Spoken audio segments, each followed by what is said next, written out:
Hey Trips, Eduardo Eire. Let's go talk Cowboys. I'm tired of hearing about being set up. In Dallas, that's become code for comfort, and comfort has never built champions under the star. You don't get graded on intentions, you get graded on tape. And when I turn on that tape, I don't see a team ready to impose its will. I see one still negotiating with its own identity, still flirting with being good instead of demanding to be great. I am Carlos Eduardo. Let's have a real conversation about what's happening at the Star. I hear Brian Schottenheimer talking about drafting natural, about not reaching. And yes, I understand the philosophy. Reaching gets you stuck in salary cap hell, paying for mistakes that linger for years. But from my perspective, the Cowboys don't have the luxury of hiding behind patience.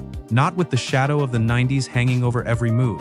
Not with Jerry Jones turning every offseason into a spectacle instead of a statement. 2 first-round picks 12 and 20. That's not just opportunity, that's pressure. That's history asking if you're worthy of the star. Because I remember what this franchise looked like when Jimmy Johnson was running the board. They didn't draft safe, they drafted dominance. They built in the trenches with players who brought violence, discipline, and identity. And that's where I have a problem. When I hear, we're set up, I ask, set up for what? To avoid mistakes? Championship teams don't play not to lose. They dictate. Right now, I still see softness up front. I still see inconsistent gap discipline. I still see a defense playing soft coverage like it's trying not to get beat instead of trying to win. Yes, Dak Prescott gave you a strong season. I'll give him that. But I measure quarterbacks in January, not October.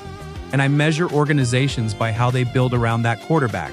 The 90s Cowboys didn't care about comfort, they cared about control.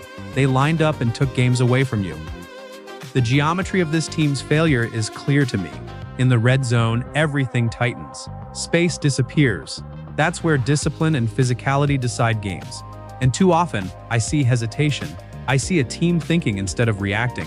That's not championship DNA, that's uncertainty. And this process talk? I respect the grind. I respect that roster building never stops. But in Dallas, the process isn't the goal, the Lombardi is. Every draft pick has to answer one question. Would this player survive the 90s? Would he thrive when the pressure hits? Because right now, I don't see a team that scares anybody. I see flashes, I see potential. But potential is what keeps you talking in March. Production is what keeps you playing in February. So go ahead, draft natural. But from where I stand, you better draft tough. You better draft players who understand that the star is heavy. Because I'm done with relevance. This franchise was built on dominance. Anything less is falling short.